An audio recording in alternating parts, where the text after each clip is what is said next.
नमस्कार श्रोताओं, शाम के ठीक 7:20 हुए हैं और ये समय है आपके अपने कार्यक्रम स्पोर्ट्स स्कैन का। आज के स्पोर्ट्स स्कैन के इस एडिशन के साथ मैं हूं आपका होस्ट और दोस्त सिद्धार्थ सिंह। तमाम खेल खबरों पर विस्तार से चर्चा करने के लिए हमारे साथ स्टूडियो में मौजूद हैं वरिष्ठ खेल पत्रकार राजेश राय। राजेश, स्पोर्ट्स स्कैन कार्यक्रम में आपका स्वागत है। आप सभी को मेरा नमस्कार। सबसे पहले नजर अब तक के स्पोर्ट्स हेडलाइंस पर। प्रधानमंत्री नरेंद्र मोदी ने पैरालंपिक खिलाड़ियों से मुलाकात की, कहा खिलाड़ी देश के दूत हैं।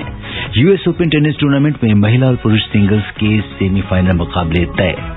भारत और इंग्लैंड के बीच 5वां और अंतिम क्रिकेट टेस्ट मैच कल से मैनचेस्टर में, और बीसीसीआई ने 2020 विश्व कप के लिए 15 सदस्यीय भारतीय टीम की घोषणा कर दी है।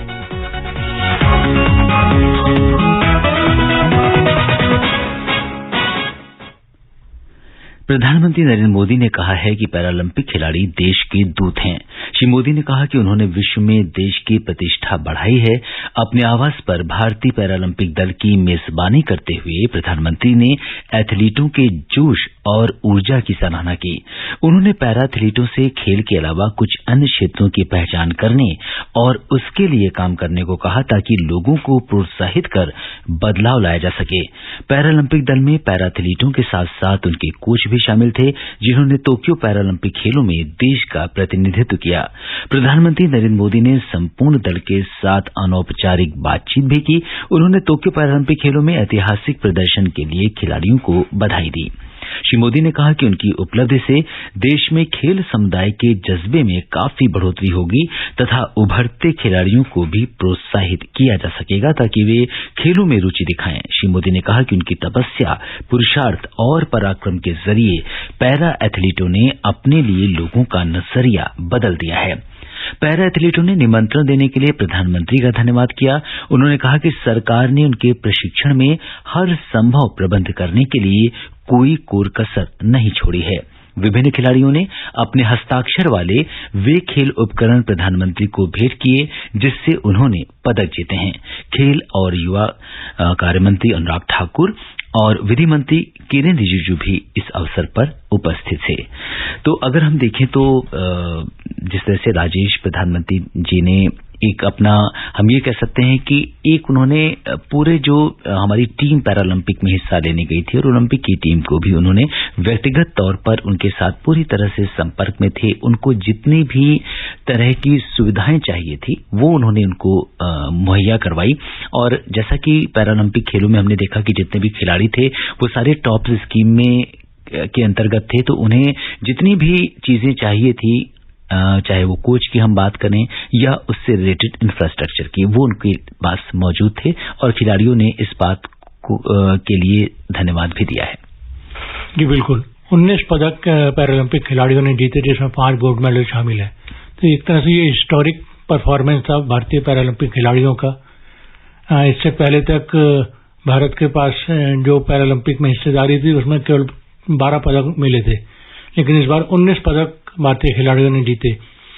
तो जिस तरह प्रधानमंत्री ने ओलंपिक से लौटने वाले खिलाड़ियों को जो 7 पदक जीत कर आए थे जी, उनके साथ मुलाकात की थी और उनसे बातचीत की और उनको ब्रेकफास्ट पर इनवाइट किया था और काफी समय उनके साथ गुजारा था, तो उसी तरह उन्होंने पैरालंपिक खिलाड़ियों को भी अपने पास इनवाइट किया और उनके साथ समय गुजारा।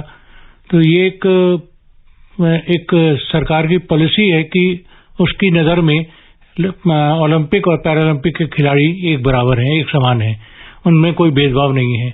तो अब और कल ही पैरालंपिक खिलाड़ियों को सम्मानित भी किया गया। खेल मंत्री ने, अनुराग ठाकुर जी ने उन सभी खिलाड़ियों को सम्मानित भी किया। ठीक तरह उसी तरह जैसे अनुराग ठाकुर ने जो ओलंपिक खेल के जो खिलाड़ी लौटे थे उनको सम्मानित किया था, उसी तरह से पैरालंपिक खिलाड़ियों को भी अनुराग ठाकुर ने सम्मानित किया। तो एक नजरिया ये दिखाई देता है कि सरकार की नजर में ओलंपिक और पैरालंपिक के खिलाड़ी एक समान है और एक बराबर हैं, उनमें कोई भेदभाव वाली स्थिति नहीं है। तो ये एक मैसेज जो प्रधानमंत्री ने कहा कि एक मैसेज जाएगा, एक पॉजिटिव मैसेज जाएगा कि ये जो खिलाड़ी हैं ये दूसरे लोगों को इंस्पायर करते हैं। तो ये निश्चित रूप से इंस्पायर करने वाली बात ही है कि पैरालंपिक के खिलाड़ी जो कहीं ना कहीं से दिव्यांग हैं, लेकिन उन्होंने अपने प्रदर्शन से खुद को बेहतर साबित किया है और यही एक वजह है कि प्रधानमंत्री ने इतनी बड़ी बातें की हैं। बिल्कुल, जैसा कि आपने कहा कि प्रधानमंत्री जी ने उनसे कहा कि न सिर्फ खेल बल्कि खेल में तो वो बेहतरीन प्रदर्शन कर ही रहे हैं, लेकिन किसी दूसरे क्षेत्र में भी उनसे ये कहा कि वो लोगों के लिए एक चेंज ऑफ एजेंट की अगर हम बात करें कि एक परिवर्तन ले आए, ताकि जिस क्षेत्र में वो जाएं तो लोगों के लिए वो जो कि लोग उनको फॉलो करते हैं, वो रोल मॉडल हैं दूसरों के लिए, तो ऐसे में ये बहुत बड़ा सोसाइटी में वो अपना रोल प्ले कर सकते हैं। बिल्कुल। और ये एक बहुत बड़ी पहल थी। और खिलाड़ियों ने भी, इससे पहले भी हम देख रहे थे जब पैरालंपिक में खिलाड़ियों से जब हमारे पीएम उनसे पर्सनली बात करते थे, उनको बधाई देते थे, तो ये बात सभी खिलाड़ियों को पता थी कि जैसे ही उन्होंने बोला कि आप भारत आइए, वापस आने के बाद मुलाकात होगी, तो लोगों को बड़ा इंतजार था। और जब पैरालंपिक के दौरान जब एथलीट से हमारी बातचीत होती थी तो उसमें भी वो कहते थे उन्हें इस बात का बेहद इंतजार है कि पदक जीतने के बाद जब हम भारत जाएंगे तो एक मतलब उनका सपना है कि पीएम के साथ मिलेंगे, उनसे अपने रूबरू होंगे, अपनी बातें कहने का मौका मिलेगा। तो आज उनको वो सारा मौका मिला और पीएम ने उनसे बड़े अनौपचारिक ढंग से जिस तरीके से बात की, समय बिताया और उनका उत्साहवर्धन किया। और भविष्य में जो आने वाले खेल हैं उसके लिए भी उनको बोला है कि और बेहतर करने के लिए। तो ये सब चीजें मिलाकर हम ये कह सकते हैं कि देश में जो आजकल एक नया ट्रेंड शुरू हो रहा है खेलों के प्रति, जो शायद पहले कभी देखने को नहीं मिला। और आज बहुत सारे जो बडिंग प्लेयर्स हैं या जो युवा हैं उनको प्रेरणा मिल रही है कि वो स्पोर्ट्स एज करियर ले सकते हैं और सरकार भी पूरी तरह से उनके साथ है। ये टोक्यो ओलंपिक कई मायनों में भारतीय युवाओं के लिए यादगार साबित हो रहे हैं, क्योंकि अगर जो ओलंपिक के खिलाड़ी थे उन्होंने जिस तरह 7 पदक जीते और पैरालंपिक के खिलाड़ी जिस तरह से उन्होंने 19 पदक जीते जी, तो वो निश्चित रूप से जो यंग जनरेशन है कंट्री की, उनको इंस्पायर करेंगे कि आप भी स्पोर्ट्स को एज ए करियर ले सकते हैं। जी हाँ, निश्चित तौर पर बहुत सारे और खिलाड़ियों को आगे आने का मौका मिलेगा और अब इस बात को निश्चित तौर पर बल मिलेगा कि स्पोर्ट्स एक ऐसी फील्ड है जहां पे सरकार का बहुत ज्यादा फोकस है और अगर आप इसको अपना करियर बनाते हैं तो आपको बहुत सारा बेनिफिट भी मिलेगा और साथ में आपको इसके लिए जो भी सुविधाएं हैं वो मुहैया कराई जाएंगी। ये बहुत जरूरी है। सुविधाओं की जो बात है वो सबसे ज्यादा जरूरी है कि खिलाड़ियों को वो सुविधाएं मिलनी चाहिए कि जिससे वो ओलंपिक और पैरालंपिक खेलों के लिए अपनी तैयारी कर सकें और उसके लिए उन्हें किसी तरह की परेशानी का सामना ना करना पड़े। तो ये एक बड़ा पॉजिटिव मैसेज है सरकार की तरफ से कि आप कोई भी गेम खेलें, लेकिन आपको सरकार की तरफ से सुविधाएं पूरी मिलेंगी, इंफ्रास्ट्रक्चर पूरा मिलेगा, एक्सपोजर पूरा मिलेगा। और जी बिल्कुल, तो इस तरह से हम ये कह सकते हैं कि जो जितने भी खिलाड़ी पैरालंपिक में गए हैं वो सारे टॉप स्कीम के अंतर्गत थे, तो कहीं ना कहीं निश्चित तौर पर वो भी एक बहुत बड़ी भूमिका रही है। उन सारी जो मदद दी गई है सरकार की ओर से, वो भी खिलाड़ियों के पदक जीतने में। बात करते हैं टेनिस की। यूएस ओपन टेनिस टूर्नामेंट में सर्बिया के नोवाक जोकोविच पुरुष सिंगल्स के सेमीफाइनल में पहुंच गए हैं। क्वार्टर फाइनल में जोकोविच ने इटली के मात्तियो बर्तेनी को 5-7, 6-2, 6-2, 6-3 से हराया। सेमीफाइनल में जोकोविच का सामना चौथी वरीयता प्राप्त जर्मनी के अलेक्जेंडर ज़्वेरेव से होगा। एक अन्य मुकाबले में ज़्वेरेव ने दक्षिण अफ्रीका के लॉयड हैरिस को 7-6, 6-3, 6-4 से हराकर सेमीफाइनल में जगह बनाई। ज़्वेरेव का जुलाई में हुए टोक्यो ओलंपिक से जारी विजयी अभियान अभी तक जारी है। महिला सिंगल्स की बात करें तो इसके क्वार्टर फाइनल में ग्रीस की मारिया साकारी ने चौथी वरीयता प्राप्त कैरोलिना प्लिस्कोवा को 6-4, 6-4 से हराकर सेमीफाइनल में जगह बनाई। साकारी सेमीफाइनल में पहुंचते ही वो ग्रीस की पहली महिला खिलाड़ी बन गई हैं जिन्होंने यूएस ओपन के सिंगल्स वर्ग में जगह बनाई है। साकारी सीजन के अपने दूसरे बड़े सेमीफाइनल में पहुंची हैं। सेमीफाइनल में उनका सामना ब्रिटेन की एमा रादुकान से होगा। तो अब सारे सेमीफाइनलिस्ट जो हैं वो चुन लिए गए हैं और इस समय जो हम देखें तो नोवाक जोकोविच जो कि बहुत बड़ा नाम है और अब वो बढ़ रहे हैं एक और ग्रैंड स्लैम जीतने की ओर। क्या कुछ लगता है आपको? देखिए, जिस तरह से नोवाक जोकोविच ने इस साल तीनों ग्रैंड स्लैम में परफॉर्म किया है, उस लिहाज से अगर हम देखें तो ये यूएस ओपन में भी उनका प्रदर्शन उसी तरह का चल रहा है जैसा उन्होंने ऑस्ट्रेलियन फ्रेंच ओपन और विंबलडन में किया था जी। और अब 1969 में रॉड लेवर के बाद वो पहले ऐसे खिलाड़ी बन सकते हैं जिन्होंने साल में 4 ग्रैंड स्लैम जीते हों, तो उनके पास ये पिछले 52 वर्षों में ये पहला ऐसा खिलाड़ी बनने का मौका होगा जो साल में 4 ग्रैंड स्लैम जीतेगा। तो उनके जो रास्ते की बाधा है वो अलेक्जेंडर ज्वेरेव है, जर्मनी के 4थी सीड खिलाड़ी, वो उनके लिए थोड़ी परेशानी खड़ी कर सकते हैं। वरना जोकोविच जिस तरह की फॉर्म में खेल रहे हैं, जिस तरह से उन्होंने पहला सेट गंवाया था इस मैच में और उसके बाद जो अगले 3 सेट उन्होंने आराम से जीते, तो उससे साबित होता है कि उनकी परफॉर्मेंस बहुत शानदार है। और वो जी बिल्कुल। तो अगर हम देखते हैं कि जोकोविच तो है ही हैं और इसके साथ ज़वेरेव और जो बाकी सेमीफाइनलिस्ट हैं उनके बीच में जबरदस्त मुकाबला देखने को मिलेगा। और महिला सिंगल्स की अगर हम बात करें तो मारिया सक्कारी जो है वो सेमीफाइनल में पहुंच गई हैं और सबसे बड़ी बात यह है कि ग्रीस की पहली महिला खिलाड़ी हैं। ये यूनान के लिए तो एक ऐतिहासिक बात हो गई कि उनकी एक पहली महिला खिलाड़ी यूएस ओपन के सेमीफाइनल में पहुंची है। जी बिल्कुल। और अगर अब उनका सेमीफाइनल में सामना जो है ब्रिटेन की एमा रादुकान से होगा, तो इस मैच के बारे में आप क्या कहेंगे?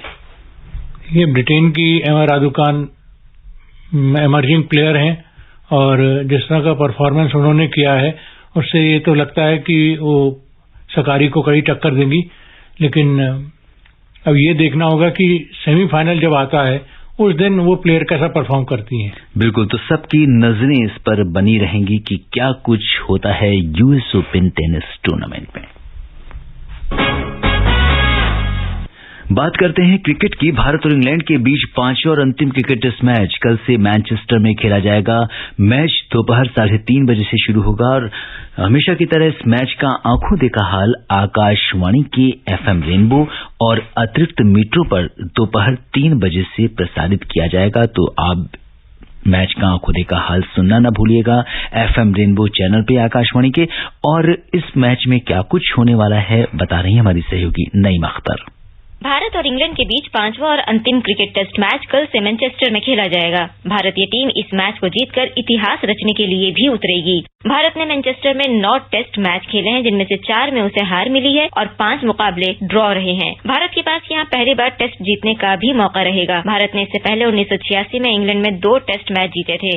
ये तीसरी बार होगा जब भारत इंग्लैंड में टेस्ट सीरीज जीतेगा। इससे पहले भारत ने 1971 में 1-0 से और 1986 में 2-0 से जीत दर्ज की थी। भारत इस टेस्ट में कुछ परिवर्तन कर सकता है, जिसमें जसप्रीत बुमराह को और अजिंक्य रहाणे को आराम दिया जा सकता है और उनकी जगह मयंक अग्रवाल या सूर्य कुमार यादव को मौका मिल सकता है। एक बार फिर दारोमदार ओपनिंग जोड़ी पर रहेगा, जिन पर मजबूत शुरुआत की जिम्मेदारी रहेगी। इंग्लैंड की टीम में उपकप्तान और विकेटकीपर बल्लेबाज जोस बटलर एकादश में वापसी करेंगे। इंग्लैंड गेंदबाजी के संयोजन में कुछ बदलाव कर सकता है। देखना दिलचस्प होगा कि आखिरी टेस्ट मैच किस टीम के नाम रहता है। नईम अख्तर, स्पोर्ट्सकैन। जी हाँ, अब ये आखिरी जो टेस्ट मैच है वो किसके नाम रहता है ये तो बड़ा मुश्किल है अभी बताना। लेकिन जिस तरह से इतिहास बताया नईम ने कि क्या कुछ रहा है मैनचेस्टर का, तो क्या कुछ लगता है आपको राजेश कल के मैच में? ये एक नया टेस्ट होगा जी, और नए टेस्ट की नई शुरुआत होगी।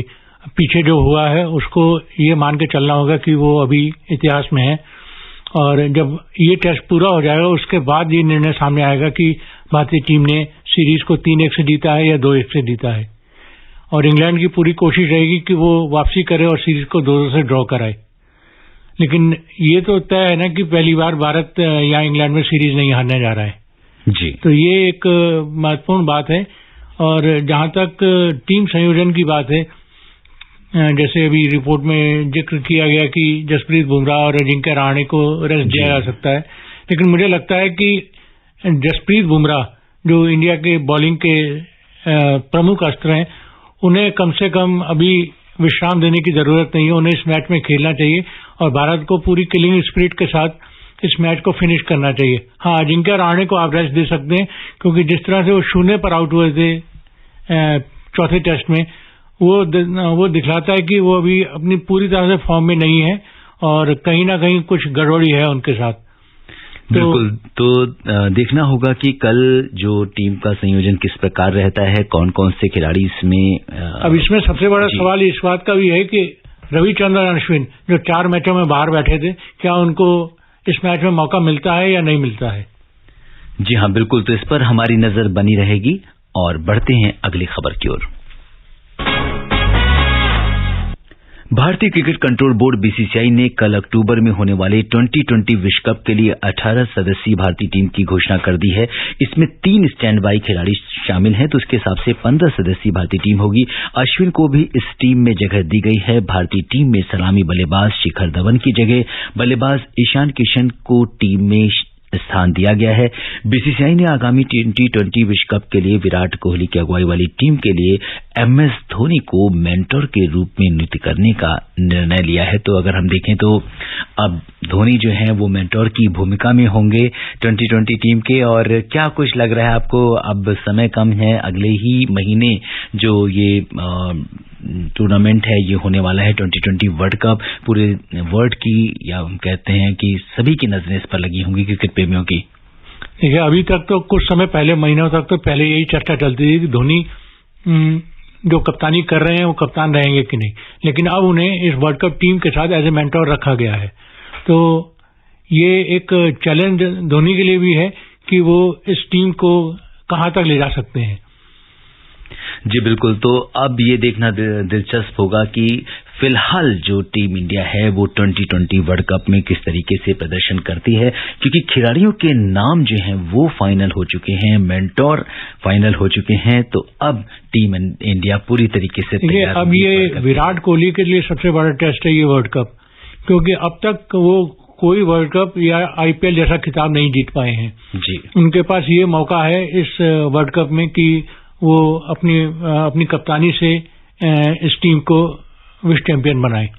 बिल्कुल, निश्चित तौर पर पूरे देश की नजरें जो हैं वो उन पर लगी हुई हैं और इस वर्ल्ड कप में भारत बेहतर प्रदर्शन करेगा। इस बीच संयुक्त अरब अमारात में अक्टूबर में होने वाले T20 विश्व कप के लिए इंग्लैंड ने भी अपनी 15 सदस्यीय टीम की घोषणा कर दी है।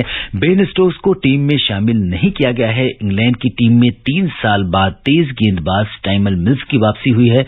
मिल्स ने साल 2018 में वेस्टइंडीज के खिलाफ आखिरी T20 मैच खेला था। इंग्लैंड की टीम अभी तक सिर्फ एक बार T20 वर्ल्ड कप जीतने में सफल रही है। तो जहां पे भारत ने अनाउंसमेंट किया है तो वहीं इंग्लैंड की टीम भी घोषित हो गई है। इंग्लैंड की टीम घोषित हुई है, लेकिन इसमें जो उनके इस समय इस सीरीज के सबसे सफल बल्लेबाज जो रूट है, उनके जो कप्तान, टेस्ट कप्तान है, उनको टीम में नहीं रखा गया है।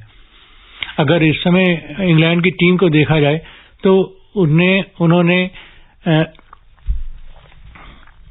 जी, तो आपको अगर जो रूट की जो कमी है वो टीम में रहेगी तो किस तरीके से आप देखते हैं कैसे एक टीम वो मुकाबला करेगी? उन्होंने इस छोटे फॉर्मेट के लिए स्पेशलाइज्ड प्लेयर रखे हुए हैं और वो उन्हीं खिलाड़ियों को इस फॉर्मेट में रखते हैं जो जिन्हें उन्हें लगता है कि वो ज्यादा बेहतर कर सकते हैं।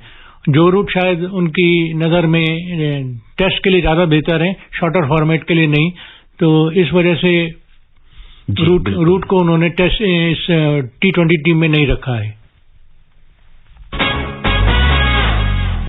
England and Wales cricket board ने अगले साल होने वाले घरेलू सीरीज की तारीखों का ऐलान कर दिया है। टीम इंडिया अगले साल जुलाई में एक बार फिर इंग्लैंड का दौरा करेगी। इंग्लैंड की घरेलू इंटरनेशनल सीरीज की शुरुआत न्यूजीलैंड टीम के दौरे के साथ शुरू होगी, वहीं उसके बाद भारतीय टीम दौरा करेगी। भारतीय टीम T20 मैच और ODI मैच की श्रृंखला खेलेगी। इसके अलावा दक्षिण अफ्रीका की टीम भी इंग्लैंड का दौरा करेगी। तो ये था आज की खेल खबरों का लेखा जोखा और श्रोताओं, समय अनुमति नहीं दे रहा कि हम कुछ और खेल खबरों पर चर्चा करें। राजेश तमाम खेल खबरों पर विशेषज्ञ राय साझा करने और हमसे चर्चा करने के लिए आपका बहुत बहुत धन्यवाद और आभार। श्रोताओं, स्पोर्ट्स स्कैन में आज के लिए बस इतना ही। अगर आप इस कार्यक्रम को दोबारा सुनना चाहते हैं तो लॉग ऑन कर सकते हैं हमारी वेबसाइट newsonair.nic.in पर। कल शाम 7:20 पर दोबारा मुलाकात के वादे के साथ इजाजत दीजिए अपने होस्ट और दोस्त सिद्धार्थ सिंह को। तब तक के लिए नमस्कार, शुभ रात्रि।